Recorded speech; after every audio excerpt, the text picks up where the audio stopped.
Hello, and start your engines, everybody, and welcome to Stasis Pod, the Transformers Rescue Bots podcast. I'm Rob. I'm Jen. And I'm the mysterious podcaster X. Oh, who could it be? Who could this guy who looks exactly like David and sounds exactly like David, but he's wearing a helmet? Who could he be? Could be anyone with that helmet on. Does anyone else have a secret brother? There's a good chance it's one of our secret brothers. Could be my secret sister, who is not a secret. And also, have you checked your car trunk for a small boy and a chimpanzee?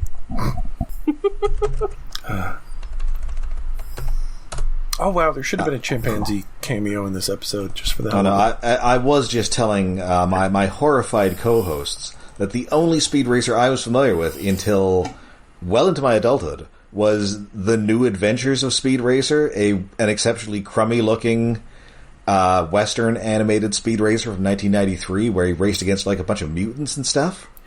Yeah, a 90s Speed Racer that somehow I entirely missed and is horrifying and weird. It's so I guess it was weird. like they were trying to combine Speed Racer with Ninja Turtles, and why? I mean, It's got a real James Bond Jr. look to it. Yeah, it looks bad. In the US in 1993, MTV was obsessed with Speed Racer for some reason. Oh. Yeah, we just got lots of reruns. Yeah. So what we are watching today is Hot Rod Bot, the 14th episode of Season 4, the 92nd episode of Rescue Bots overall. First aired July 23rd, 2016, and was written by Jackson Grant and Shannon McCain. You may know Shannon McCain better as the voice actor for Graham. Oh. All right. This is the third of 3 episodes that he wrote with Jackson Grant. Previously he wrote Movers and Shakers and The Attack of Humongado. Oh, yeah, Oh, that's a that was fun great one. Well, this one's pretty good too. Again, it's a very genre episode. Yeah, in this episode we are getting fast and or furious. All of the above. Because it turns out this episode is indeed, it's all about family. Well, pretty much most episodes of Rescue Bots are about family. Much like all the movies in the Fast and Furious series. Except for, Family. I guess, Tokyo Drift. Not so much about family. And not so much Too Fast, Too Furious, which is really just, what's his name? Paul Walker. And then also Tyrese. I haven't seen any of these movies. Oh. I have seen the first one and maybe the second one or one of the early seasons. I'm not a big car guy, so they're not for me, but you know, they're if you like them, they're fine. I used to think I was kind of a car person, but then I realized I was a Transformers person. Yeah. Everything I know about cars is like, hey, did you know about this thing from 1979 called the Honda City Turbo? But this episode indeed starts out all about family because Dani and Cody. Dani's a big race fan, and she is she's a big gearhead, and so she is gonna watch the big race for the Triple Cup. Also, she's got snacks, and she's got cotton candy, and I would like to know if they have a cotton candy machine there, because... Of course they do. Yeah, you have to... Cotton candy takes effort. Well, it's weird because she's also got, like, popcorn, but in, like, the big cardboard buckets. You can buy those, though. Yeah. I guess. But cotton candy or she just snuck them like... home from the movie theater, like those horrifying ones for Dune 2. Yes. Yeah. Yeah. But no, she's got everything. Yeah, now it's an arms race as to what's the next crazy popcorn bucket going to be. She's got ice cream. She's got soft pretzels. She's ready. I thought the top of silly popcorn buckets was going to remain like a Godzilla mouth or somehow the Optimus Prime trailer for popcorn. These things are just going to get incredibly elaborate until you've just got to buy another seat for it. Yes, and they're like $100. I mean, I think that's about how much movie theater popcorn is now, to be honest. I mean, granted, I got one that I loved. The giant D&D dice. Ooh. The D20. That was a pretty fun one. Yes. I did not get any of these. I already hate paying movie ticket prices. I'm definitely not buying an extra $35 bucket. Yeah, it was kind of expensive, but it's I can put dice in it. Yeah. So we are on the nebulous mainland. Are we in Maine? Huxley Prescott got to go. Yeah, Huxley Prescott he is hitting the big time. This is his ticket to CNN, baby. yeah. Yes. Well, yes. The Huxley. Huxley Prescott. One, I'm shocked he's allowed on the mainland. You think there are like outstanding warrants for his arrest? Something. It very much feels like as we have seen him living in a van down by the river on Griffin Rock. I would assume like he was like forbidden from going back to the mainland. It's like Kicked you're off exiled. the mainland. Man, you think like Huxley Prescott isn't his real name, and he's like a family annihilator or something? Oh man! Wow. I wasn't going that That got far. dark. But I was just like, He's like Lionel Hutz burning his ID in the fireplace. no, I was just assuming like he on air said keep fucking that chicken or something, Oh, and it was just like banned from other networks. I'm thinking maybe it's like a Geraldo Al Capone's vault situation. Oh, I could see that. Yes. Yeah. He would do overhyped that. something and it was complete bullshit. I was like, no, don't come back to the mainland. Anyway, yes, Huxley is there covering Yes. this. And I paused this episode so many times to look at the backgrounds of the crowds in the stands. And they did a good job of not having exactly the same character in the background. Because they were like color swap some of them. But it's like everyone from Griffin Rock that you have noticed before is in those stands. Yes. For these races. Well, they all want to see the race. It's like half the I thought population they is... told you to see Huxley Prescott. Well, yes, but like half the population of Griffin Rock is at these races. Man, they're like deadheads, but they follow Huxley Prescott around the country. That would be me. I would be that.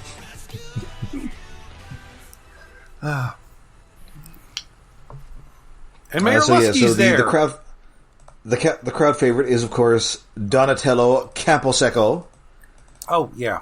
Honestly, kinda- after Lord Chumley, I'm a little surprised we didn't get Augie Kane here. But okay. This guy's obviously- Camposeco feels like a pun. What is it a pun on? I don't speak Italian.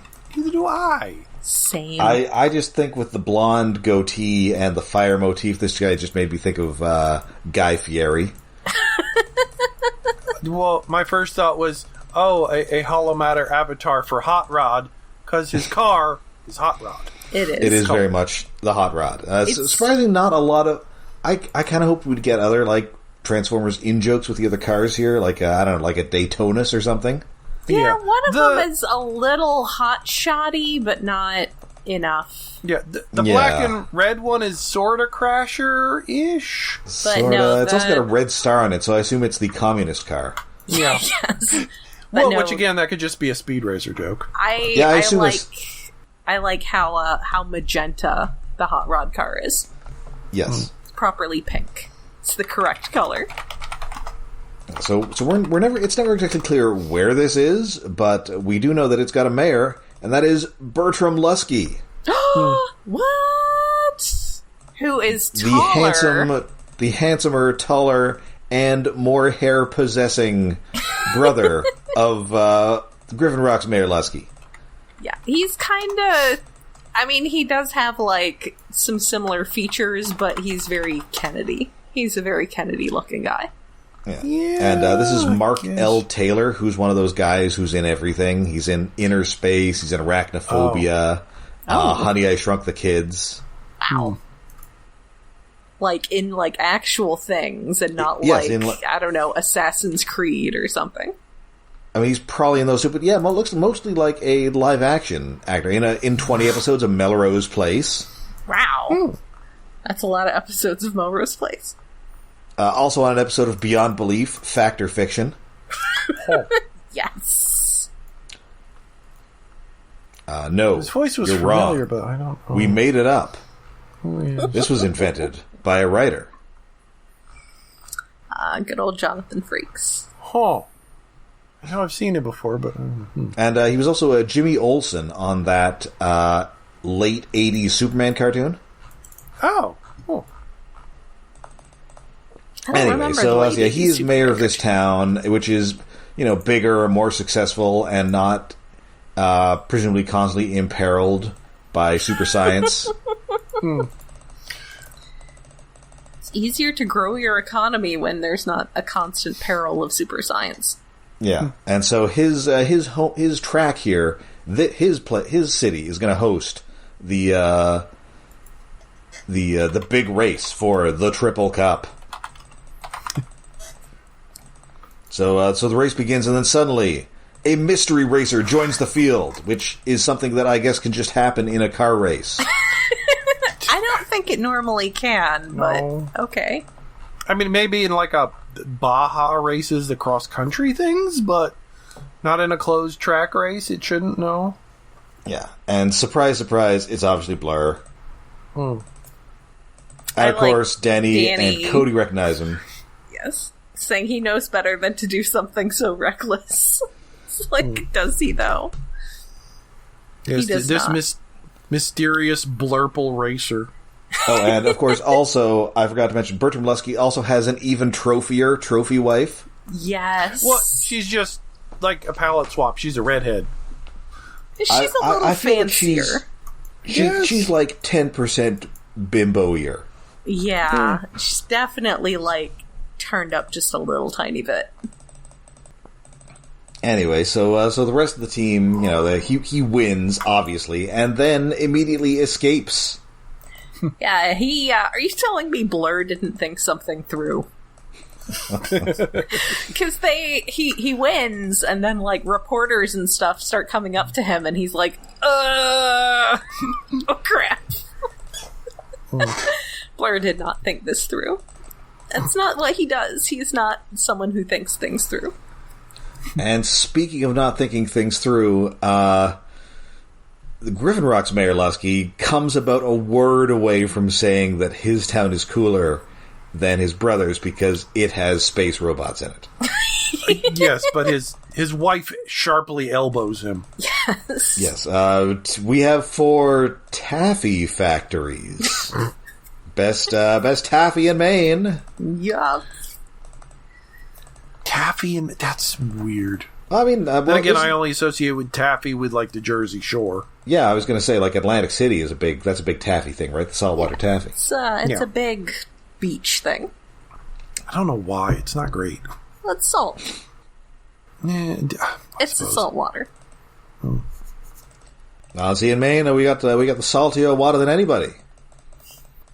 Oh, and I do appreciate the proper pluralizing of Mayor Luskey.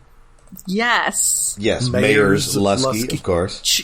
From Chase, who, of course, is going to get this correct. Mm-hmm.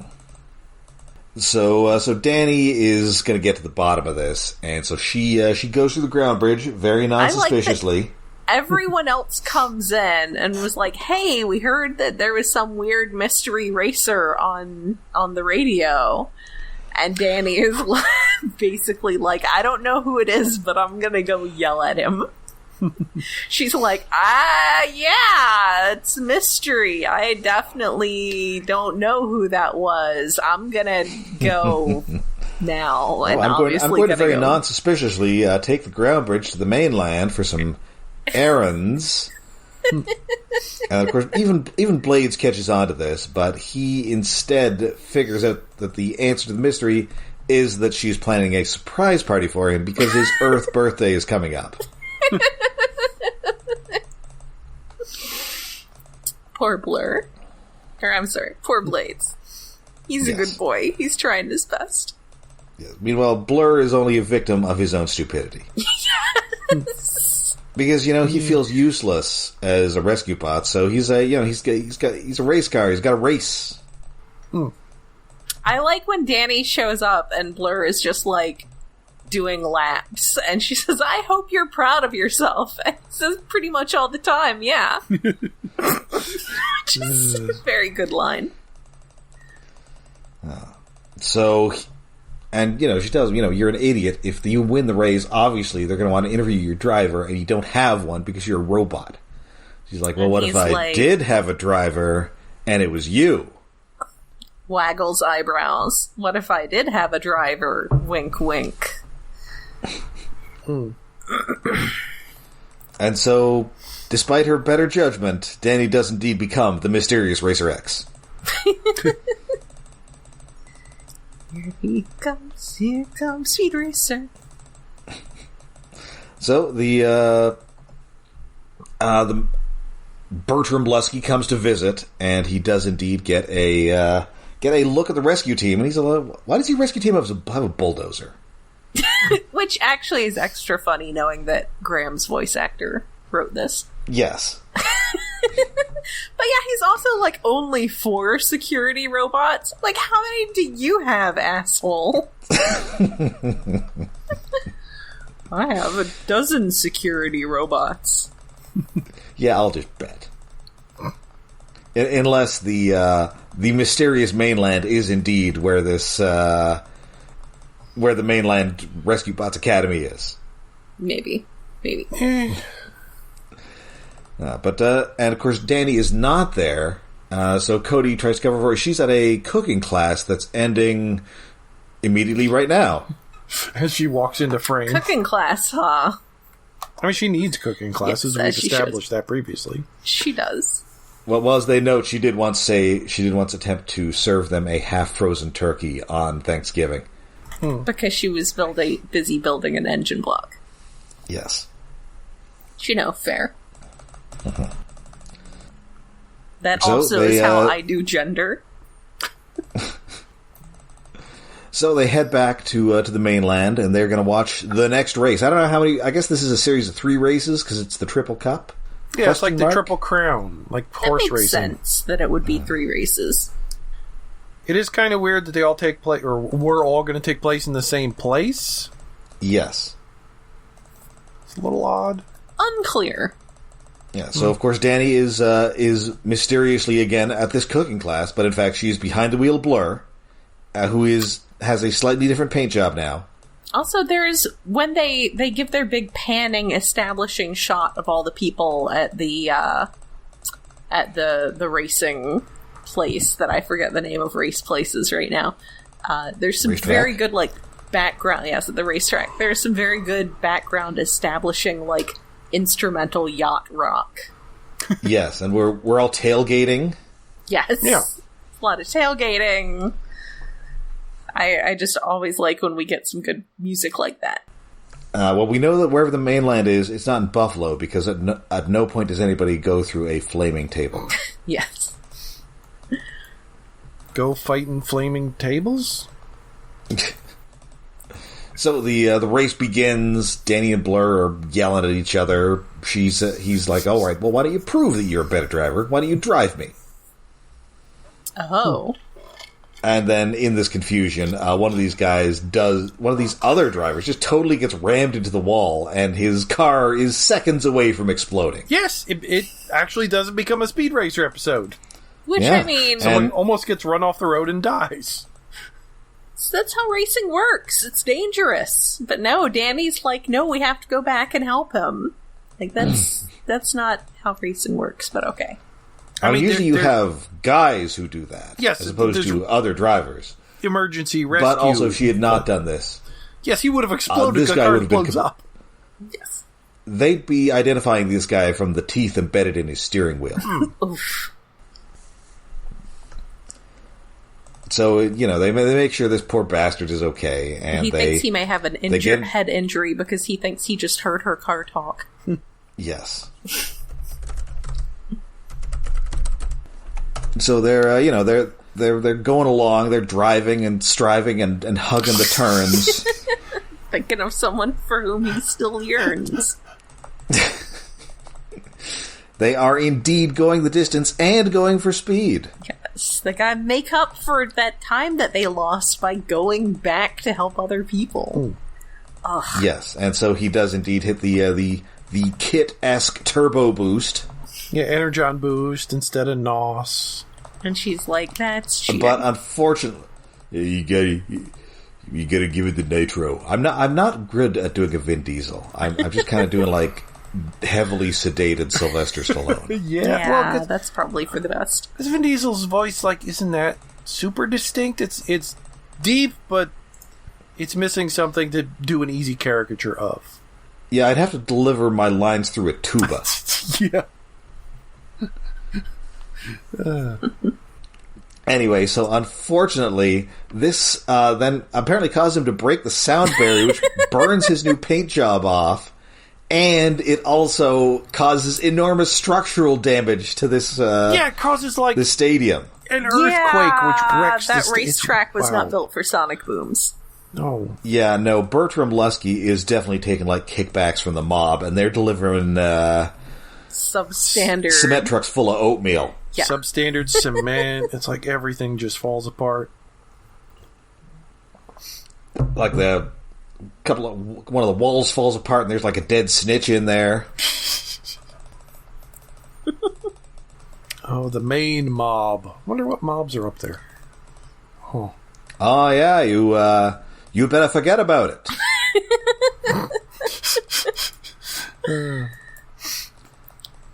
I'm gonna have myself some lobster gabagool.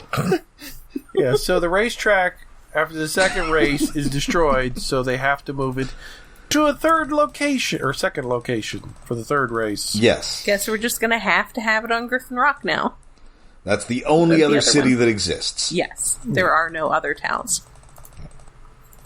So we're back on the island, and Doc Green is here with another wacky invention, and also the Alan Silvestri score to Back to the Future. Yeah, because he's just had this car before, right? We have established that. Yeah. We have seen his car a couple of times, a few times. Established that he has a DeLorean. Of course, he has a DeLorean. Mm-hmm. He's a guy with the color for the last name, and is a wacky scientist. Obviously, he has a DeLorean with glowing tubes attached to it. And this time, he's developed a perpetual motion device engine thing. Ooh, yeah, this seems like all of this is a bad idea. This whole thing. Mm. Yeah, this is the directional momentum amplifier. You put it on the wheel of a car, and it uses the vehicle's own momentum to make the wheels turn faster. But sure, yeah, this. You're breaking the laws of And I thermodynamics. guess they're going to take. Yeah, they're going to take like a couple hours to get the guys familiar with this. No, you need to be familiar with this for I don't know, years. yeah, No. We're just going to slap it on all the cars in the race. It'll be fine. And then they don't tell any of them, and they give the mayors the controller, and oh my goodness, this goes off the rails. What were these pit crews doing that they allowed this to happen? Not rescuing the other drivers, I'll tell you that. Well, at least apparently there's New England mafias, and the current head is called the Cheese Man. Oh, wow. New England? That's not like the Wisconsin Mafia? No, well, looking up on Wikipedia, it's like the New England Mafia is the Boston Mafia, is the Providence Mafia, or the Office. I was gonna say, are you looking on, Mafiapedia? No, it's just regular Wikipedia. I mean, there probably is a Mafiapedia of some sort. Oh. It's probably on fandom. I mean, I know that Providence is notorious for having a ton of organized crime. Wow. Yes, for weird reasons. And then I guess the organized crime in Boston is just like those guys from The Departed. I mean, yeah, Boston's definitely going to have a mafia. I was just like... bunch of guys stealing a bunch of fucking microprocessors. I'm going to ask Aaron Archer about all of this at TFCon.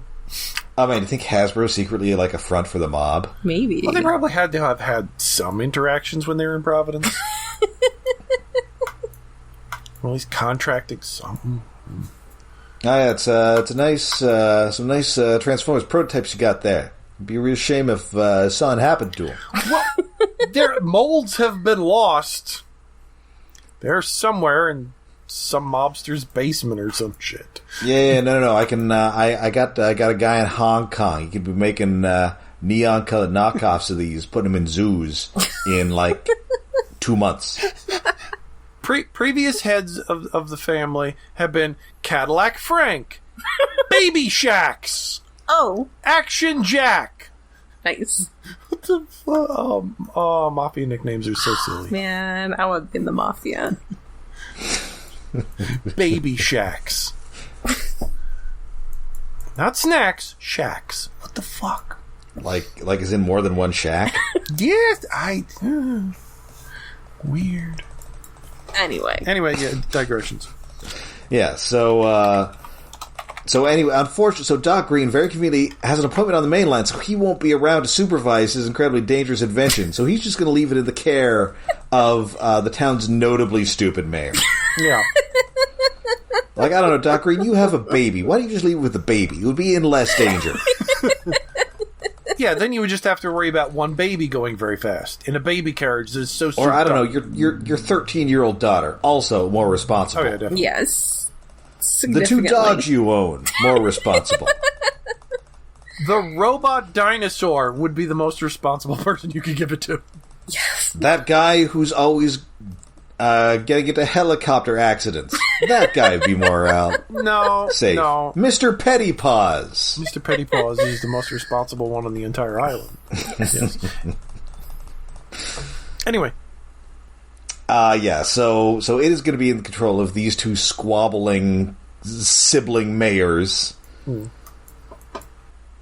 And so he's like, hey, yeah, so why don't we make this race more exciting by turning this up into the extreme danger area? Mayor Luskey is aware that usually that red line is a bad thing. But no, his brother pressures him into it. Oh. Also, at this point, Blades is catching on that Dani is working with Blurr, and he's a little jealous. Yes, he is. So, pretty much as soon as he turns these things on, these cars just go out of control. Yeah, because they don't have stop, and they're just at maximum speed increased. They're just wiggling all over the road. With bad corner. And, of course, meanwhile, the mayors are having some race day sushi. Yeah, the shrimp bucket has returned. That's right. But it's not about it's. Was it a bucket or was like a Chinese food container? It's like a Chinese carryout. But it's sushi. Carton. I've never seen that. It's like a Chinese carryout carton, but it's full of shrimp, like Cade had several episodes back. I guess maybe it is a recurring probably last season. Listen, I don't think raw shrimp counts as sushi. Yeah, I don't either. It can be used in... Oh, no, I guess more often it's cooked. I don't know. I mean, it probably can be used in sushi, but... Cade had that shrimp? That was a whole thing. I love those. You two are going to die of, like, ocean parasites. Yeah.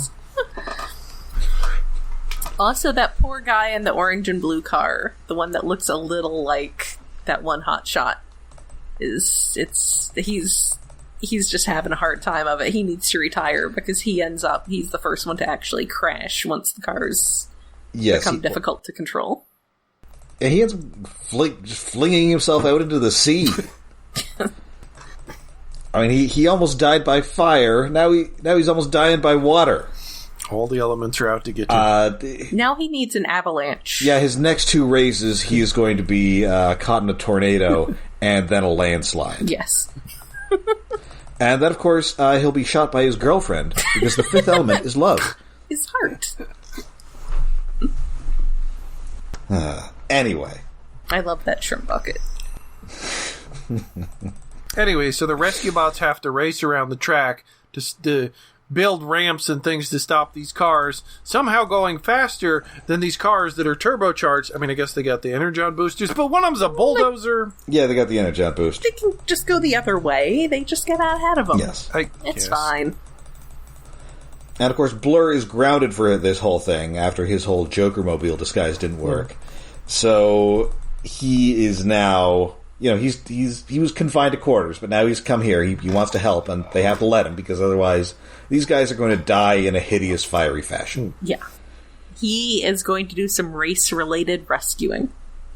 Yeah, and so it turns out, well, once they actually catch these cars, they have to, like, sort of pop the device off the wheel like it's a Denver boot. Yeah. Just smack the MacGuffin. Yes, but it's not impeding speed. It's increasing speed, but yeah, it's... Yes. Thankfully, there's only one per car. It's like a reverse Denver boot. Oh, you think with only one per car, like, only one side of the vehicle would be going super fast? Whatever. Maybe that's why it's so hard to control. I guess. Doc Green, this is why you don't leave town before somebody uses one of your cockamamie inventions. Yeah. I guess it'd be speeding up the whole axle, but I don't know. It's weird. Anyway, it is indeed race car Guy Fieri who is the last one to be caught here. So they do finally manage to catch him. So Blurr finally manages to catch him whilst being driven by Dani. Yeah, by getting in front of him, turning around, and braking. So they're nose to nose. Which, in turn, means that Blades gets pushed over the finish line. Or Blurr. Or Blurr. That's right. It is. He wins by a butt. Yeah. I don't think this race counts. I don't think any of these races should have counted. No, none of these can. They're going to have to... Illegal car comes in. Run this whole thing again. The second one, maybe. But no. Technically, Blurr has won. Yeah. I mean, this is going to be the craziest season of Formula One Drive to Survive that anybody's ever seen. And then Burt Luskey gets knocked over and his magnificent hair falls off. And... Yeah. It's our mayor declares that they could have been toupee buddies all this time. And to Bert was like, okay, his brother also has a bad-looking hairpiece, but at least it's the same color as the rest of his hair. No, his brother has a much better-looking hairpiece. I choose to believe that this is a reference to the end of Whatever Happened to Baby Jane. Sure. Old movie we haven't seen. Well, I mean, that ends with, what? You're telling me all these years we could have been friends? Oh. Probably not. But Probably not. They would have found something else. It amuses me to think of Mayor Luskey being served his own pet canary. Oh. So yeah, it turns out that despite being taller, handsomer, and more successful, he is just as bald as his brother. Yeah. And so yeah, Dani has won the Triple Cup, and she just takes it home. Yeah. So these other guys are just totally clueless now and realizing that indeed somebody left long ago with the cup. But Dani presents it to the real winner, which was, of course, Blades. Yes. Sure. I like the subtle moment that, like, Blurr's ready to accept the cup, and it's like, oh, no, not me. Yeah, Dani says it belongs to the best partner, and Blurr is like, so me, right? Well, obviously that's me. Yeah. And she gives it to Blades, and he's like, oh. Yeah, he doesn't say that out loud. He just, like, picks up his arms or something in the background. But that's okay, because they are in an open relationship now. Yes. An open partnering relationship. Yeah, I mean, I guess that's how it works, yeah. It's like sharing a headmaster or a mini-con. Blade says that it's okay if she needs to go race sometimes. And that is the episode. This, I mean, it's a pretty slight episode, but I thought it was pretty fun. Yeah. Yeah, there's a lot of good bits. I really liked... Racing stuff, Speed Racer pastiche. I really liked Dani showing up and saying, I hope you're proud of yourself. Like, pretty much all the time, yeah. I like a Blurr episode. Yes. Yeah, I like it when voice actors get into writing episodes and they're not writing about their character. Yeah, that's always fun. Because that usually tends to be really fun. Like, Will Friedel's pretzel episode was mostly a Grimlock episode. Yeah. I mean, it did have some good lines for Bumblebee, but it was mostly about Grimlock. Yeah. Yes. Oh, it was fun. It's a lot of fun. Blurr is my favorite kind of terrible. He's just such a horrible teenager. He is. That's why he had to go hang out with Sideswipe. Yeah, I mean, we've got Heatwave, who's kind of a jerk, but we don't really have a total tool the way that Blurr is in this cast. Yeah. Yeah. Which is why it's nice that he's only a sometimes character. He's a cameo. He's not a regular. Yes. So that does it for this episode. David's Tokusatsu Corner is on assignment. Still on hiatus right now. Should be back at some point unless Jen wants to fill in with Visionaries or whatever. I might. What do you guys we'll see. Review something? We'll think about it. Rob could review a random Spider-Man issue at the end of an episode. Ooh. I'm trying to think. Granted, you could probably do that from memory. Probably. Name a number, I can probably think of something. I don't know about that. 296. Ooh, 296. I believe that's Amazing Spider-Man 296. I believe that is part of that part of Kraven's Last Hunt? Let's see. Spider-Man 296. All right, guys. What's on the cover? Oh no, that is part of a two-parter in which Spider-Man Dr. Octopus overcomes his phobia of Spider-Man. Oh, that's neat and weird. It has an extremely weird cover. Yeah. Anyway. I kind of like the cover. It's hideous. But we will be back next week with more Rescue Bots, as it seems that our favorite family of Griffin Rockians are its rightful heirs. What? And we also get what is unfortunately our final guest appearance from Mark Hamill. Aww, Uncle Woodrow. That's right. Yeah, at some point we need to do a Patreon or something with a Mark Hamill movie. We'll get there. David has embarked on a multi-year mission to make us watch The Guyver. Yes! I mean, I've embarked on a multi-year mission to make us watch David Lynch's Dune, so fair. I mean, we've all got our things. Since they finally made a movie about it, we are going to get to it at some point. And weirdly, Kyle MacLachlan was they were kind of trying to make him like the Mark Hamill of the 80s. They were. Yeah. Which means he should get into voice acting. Well, I don't know that he has, except for all those, of course, all those tapes he recorded for Diane. It's February 22nd, entering the town of Twin Peaks. Anyway, let's wrap up with the things. Yeah. Discords, Twitters, whatnots. Yeah, we're on Twitter, we're on Facebook, we have a Patreon, and this month, our Patreon looked at The Marvels. Yes, where we were overwhelmed with Fleur kittens. Well, last month at this point. Yeah, I guess this will be March. Yes. February's, we watched The Marvels, so many kittens, so many end credit stinger thoughts. Tossed salads and scrambled eggs. That's Still right. shocked I missed you. Like, most of the other stingers I think I heard of in passing, even if I haven't seen it, other than Media Blackout. I don't know how you didn't get... I mean, I guess it could be one of those things where you heard about it but didn't know that's what they were talking about. Yeah, I might have heard, like, that Kelsey Grammer was in some movie. It was like, yeah, okay, whatever. It's like for a couple days, people are talking about Beast for some reason, and then they stop. So yeah, that is at iaconunderground.net, and our Patreon is patreon.com/iaconunderground. All right, so join us next time when we enter the kingdom of King Burns. Wow. Until then, I'm Rob. I'm Jen. We'll burn this kingdom to the ground. I'm David.